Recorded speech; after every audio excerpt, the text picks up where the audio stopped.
Hey guys, I hope you're doing good. It's late for me, but another night I can't sleep because I've got stuff on my mind to help the next one in line, like my last video said. So let me get comfortable. Ooh. Okay, yeah, I do feel more comfortable when I can actually have my back curled. That's just me. So I wanted to show another trick that I've actually been practicing, and it's actually a way of keeping files that I actually adopted from my last employer. And of course, I did put my own tricks to the trade. And most likely, a lot of employers are actually doing this.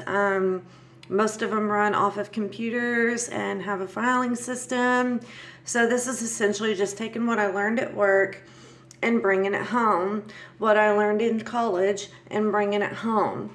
I can't use my degree in, working a normal job, but I can use it to help the next person or to use it to help the consumer, which is what my goal is again to help make life of the chronic pain patient a little bit easier.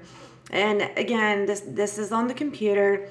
Yes, I've already set up example files. I'm not showing anything I don't already want, that's going to be an issue. In fact, even the pictures in our that's hanging up in our house when I am walking around, those are even old. There's nothing current right now. They're just pictures that we love and we want to display, but they're all from 10, 20 years ago. So, okay, big deal. So, anyways, and this is also a short, hopefully short, lesson on spam. There's a lot of it going around. A lot of people don't answer their phone unless they know who's calling. Hey, if it's important, go to voicemail. And I actually did have this experience with something that was legit. And then I got a letter because I did answer the call, but the call was a personal line that didn't give me the impression that it was actually from this company that it needed to be from. So, no, I'm not available. I'll call you back. Okay, well, you have to answer within so long or we're going to make a decision. And that's what a lot of spam, places that are trying to spam you, that is a lot of what they're trying to do. So my number one rule is if I don't answer it and they don't leave a voicemail, it wasn't important. And that's still not foolproof. If you do work in a place that does have computer technology and it's easy for, a hacker to get through, you're going to have those spam lessons.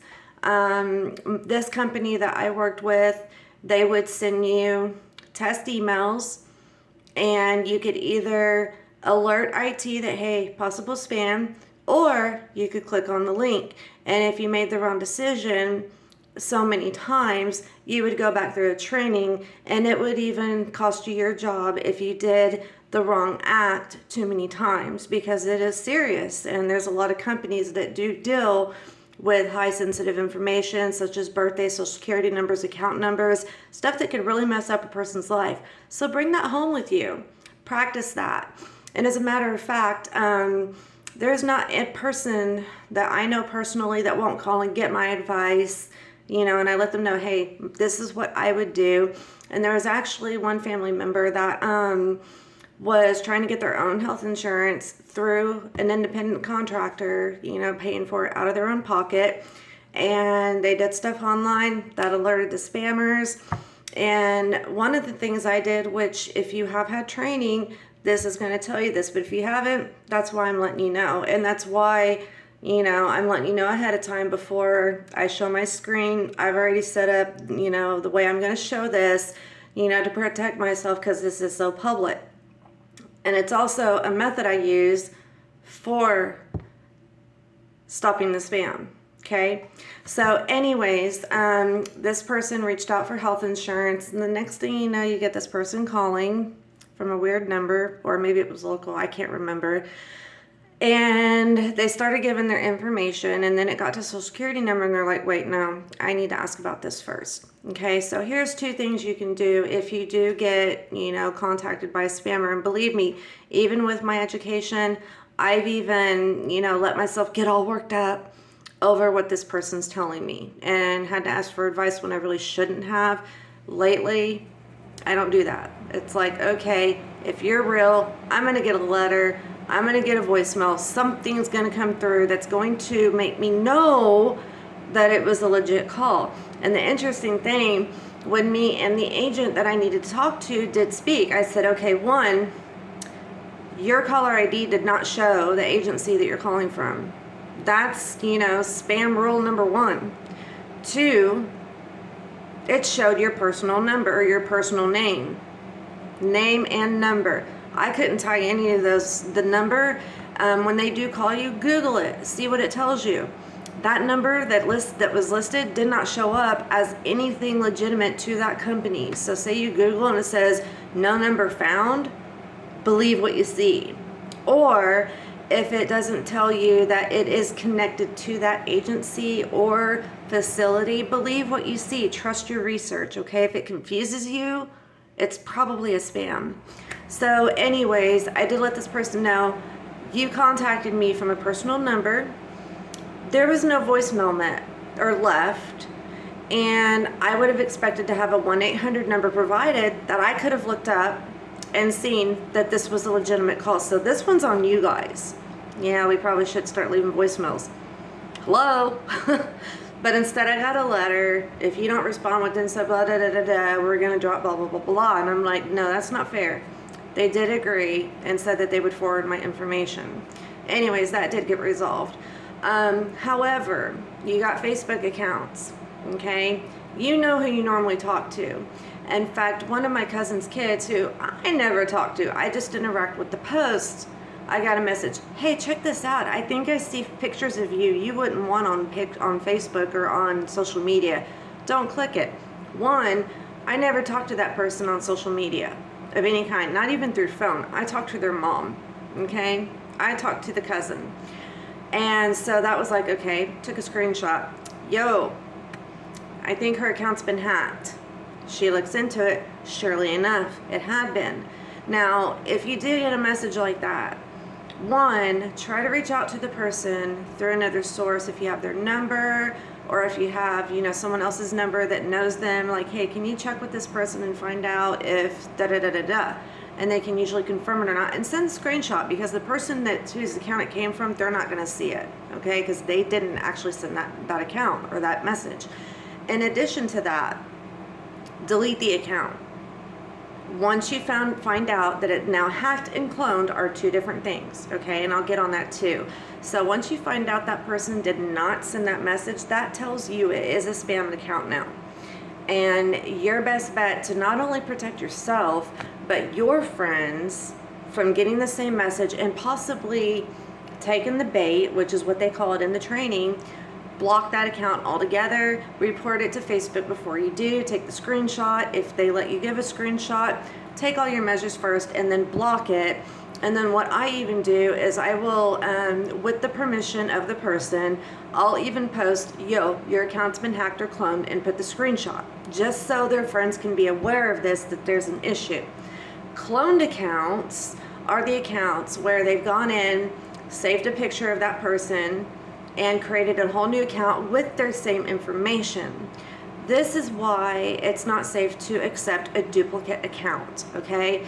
I've even, it all happens to every one of us. We get locked out of our account, can't get it redone, so we create a new one. That is a red flag. So still, contact that person through another source other than the social media platform and confirm, okay? And regardless of what they tell you, go ahead and block that other account and then accept the new one, because that other account's out there and they're not going to be able to protect it from being hacked in the future. So that's a double safety measure for that. Now, on this note, I'm going to show you how I, as a chronic patient, keep up with my files, because 9 times out of 10, we got to find something, because say, if there's any need for court to come up, they're going to need the original 9 times out of 10. In addition to that, a lot of places that sell car parts, in your area, they could be different names. You can call and check on this, but in my area, in my metro, a lot of the car parts that, you just need this part, so you're going to go to this store, buy the part, you know, like an alternator. Well, in my area, receipts give a lifetime warranty. They do say lifetime warranty with receipt, and believe it or not, this has actually saved me and my husband quite a bit of money. Okay, so you say, you know, or if you're in a blended family, okay, say you have to find a document, but you've got this box of papers. You're flipping through it. I can't find it. You're doing this for days. I can't find it. I can't. Stop. Stop. And I'm laughing, even though it's really not funny. It really isn't. But there's a way you can, you know, stop that madness. Okay? Use your technology. How many of us... Well, let me get a different one. Just one that looks more familiar. Can go to Walmart and buy one of these. Yeah, use it. Okay? So what I do,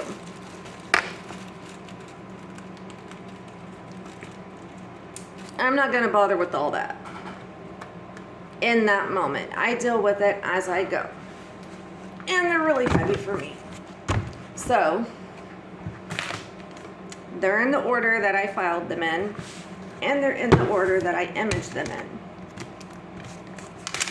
Guess what? This is where my trusty walker comes in.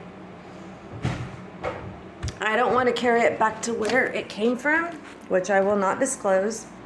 So I'm going to use my walker to help me push it around. No, it's not in that.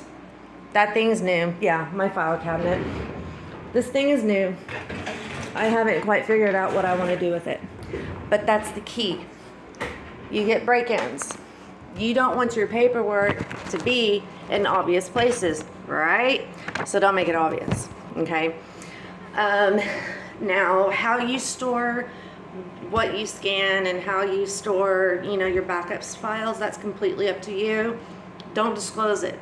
And as a matter of fact, there's only one person outside our household that knows where that stuff is, okay? Just, it's that important. So, what I do is, actually, let me get this program up. And you can use a basic printer scanner, but they're so slow. They take forever. And this is another, you know, molehills are easier than mountains, okay? I do these as I go, when I feel like it. Yes, there's been times that my receipts didn't get taken care of until the next month. That is a headache, but again, they still get dealt with, okay? And even those receipts, I've got bundles like this, okay? These are the entire year clipped together. In fact, no, again, I don't keep them where it's obvious, but this is this year's. And you can see where I've got August written down. I do them as I go, and they are in date order. So, just so I can put that one back up. There's a scanner called Neat, and you can get whichever scanner if you choose to go that route. Let me look at my phone, and I will show you how I get these guys done. Okay, so again, this is an example file. Make sure you're gonna get it. And I gotta see what I'm doing here. Okay, so you're gonna see, you know, this is Neat. I do love it. And this right here has your how you want to scan, okay? If you have combined documents, one-sided or two-sided, black or color. I always do black and white, okay? The scanner, okay, it's got the one I connected. So I'm going to use blank papers, and they're going to go in this device. You have a spot for documents, receipts, cards. I'm going to put this up here. Make sure you're getting it. Go to my computer, hit scan, and it's going to feed this stuff through, and it even has a file, you know, thing that comes out. Sorry. Sometimes you have to help feed through. As most items, it does have pros and cons. And sometimes you have to help it through. I have had this for a few years. So then I'm going to pick those documents up. You can see them loading. Okay. Now, once they're finished loading, this will pop up and you can hit send, pick your destination, files, and I always do JPEG just because you can see what the image is and you don't have to open up every darn one of them and or name them. Hit send. Hit send. Okay, so I'm gonna let that go through. And again, because spam is such a big deal and is very real, I'm going to show you another trick to my trade. Okay. Again, this has actually saved my husband and I quite a bit of money. And even if you, like, say you get a letter that you have to have a IRS audit, okay, you're going to have all your files. This makes it so you don't have to keep scrummaging through. You know where they're at based on how you filed them. So let me find where they went, because they did not go to a location that I am willing to share. So I am moving them so you can see them. Where's it at? Where's it at? Where's it at? There it is. Oops. Okay, I'm gonna have to go back. Maybe not. Okay, close that back. Okay, so you can now, actually, let me make those bigger so you can see them on the screen. Okay, so I did go in and create example accounts, and this also shows how it does come up, okay?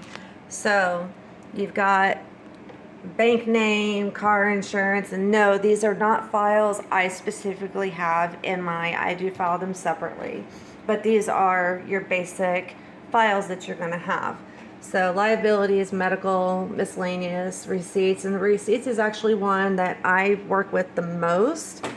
So you can also see how it names it, files, page 1, and then sort. Okay, these are what I named because as most people with, if you know computers, you can't, oops, I am so sorry.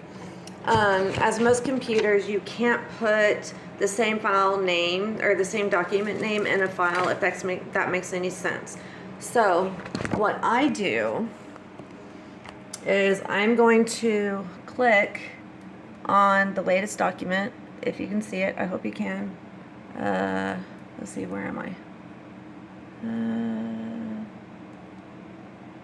Okay, yeah, there it is. Okay, so here, and then you can hit select and then click on the next one. See if I can do this one-handed. Nope, I can't. So sorry, this video is kind of cumbersome. So I'm gonna hit sort or select and then left click. And then what you can do is you can right click and you're gonna get this drop box. And then with the new version down here at the bottom, you're gonna see this letter A. That's your rename or your F2 command. And then I'm gonna name it sort. And then that way it's gonna go into the file that I want it in, as long as I've already dealt with the previous ones. So, in addition to that, let me go into receipts and utilities. So the way I do receipts, I am so sorry. I'm so sorry about this back and forth. Again, this phone's new, but I'm a cheapie when it comes to phones. I can't justify spending the amount of a car payment on a phone. I'm cheap. So anyways, here's my different files for my receipts. You have January all the way through December, right? So January, you can see where it has sort. So I'm going to actually rename them all with that same concept. I'm going to click, let's see if I can figure this out. Click on the file, and then you're going to hit shift. I am so sorry about this. I'm trying to do this one-handed and hold the phone at the same time. Shift, and then click on the next.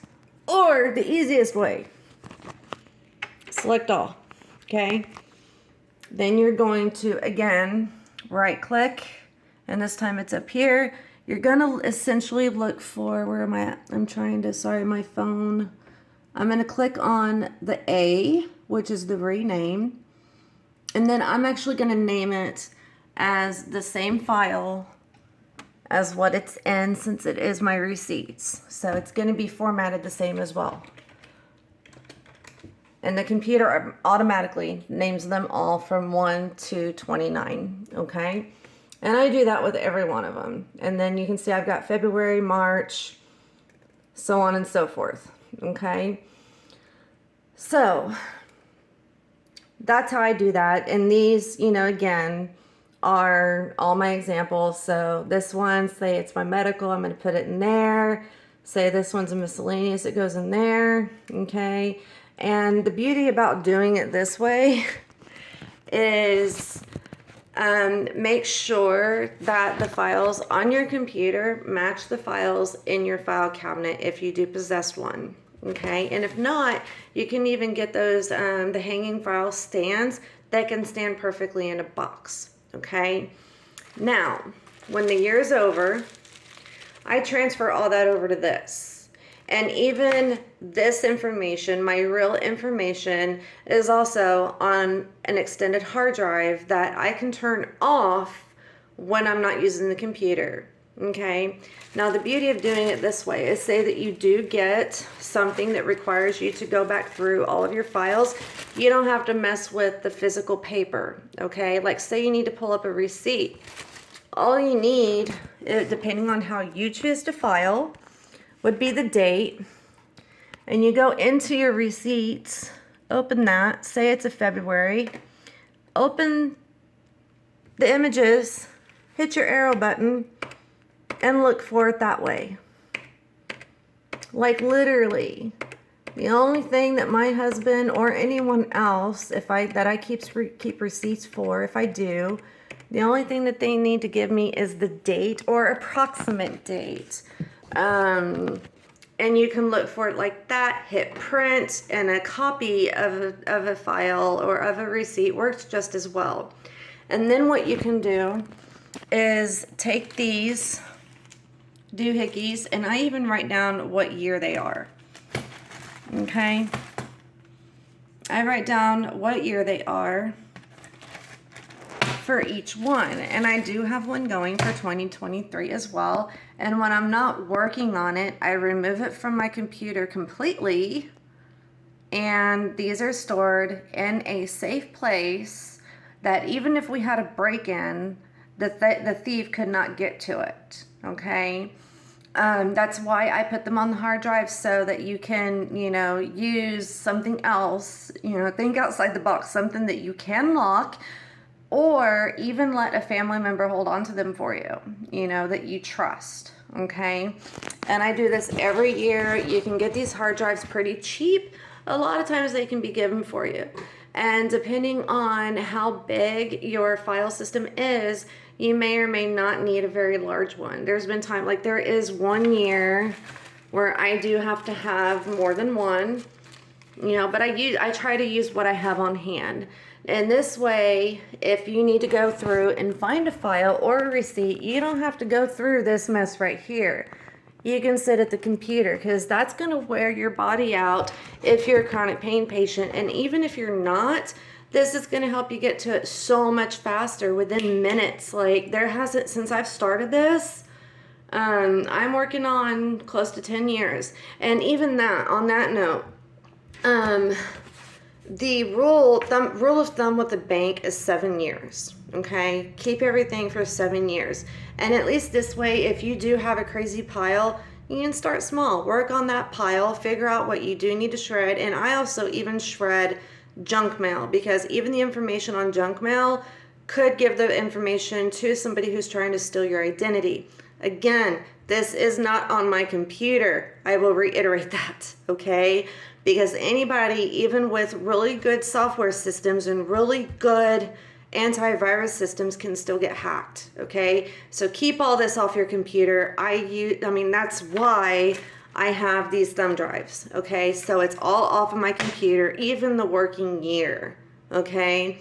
They're only on my computer when I'm working with them. And again, this was an example. Even the file names are not the same as what I use.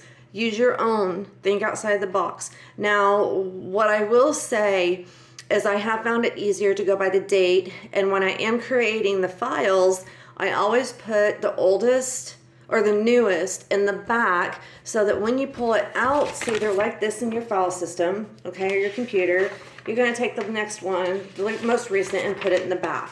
That means when you pull it out and you set it down, everything is in closest date order as it can possibly be.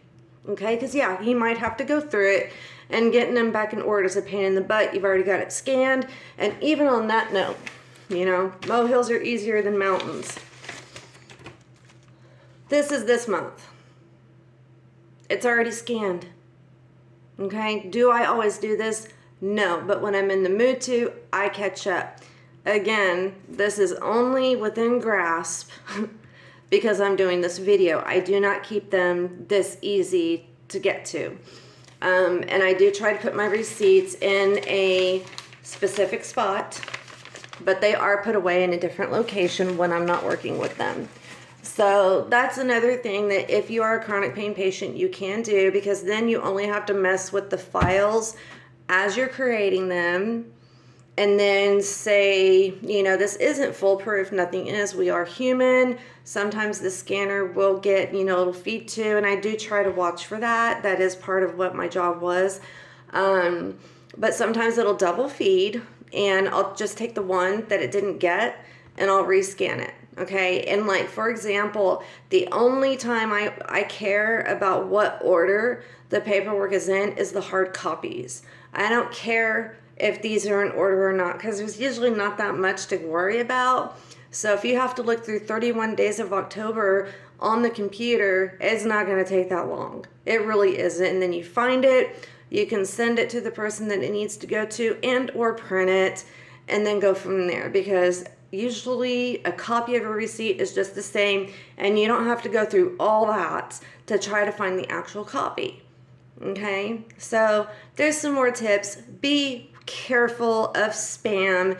Know your spam training if you've been through it.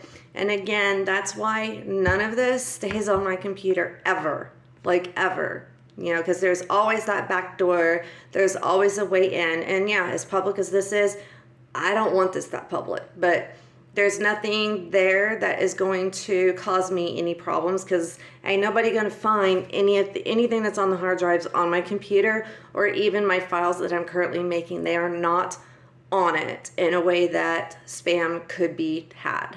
So anyways, there's more ideas, and see, in that time, I'm already ready to go lay down. This has been an interesting long day. You know, and in the time I've created this video, I could have found probably 2 or 3 of my files that I needed to find even from years ago.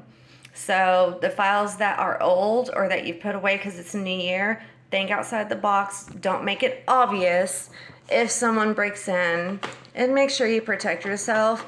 The only way that they can really get that information is if it's on your computer. So use your computer as a tool to create it, but take it off. Y'all have a good day.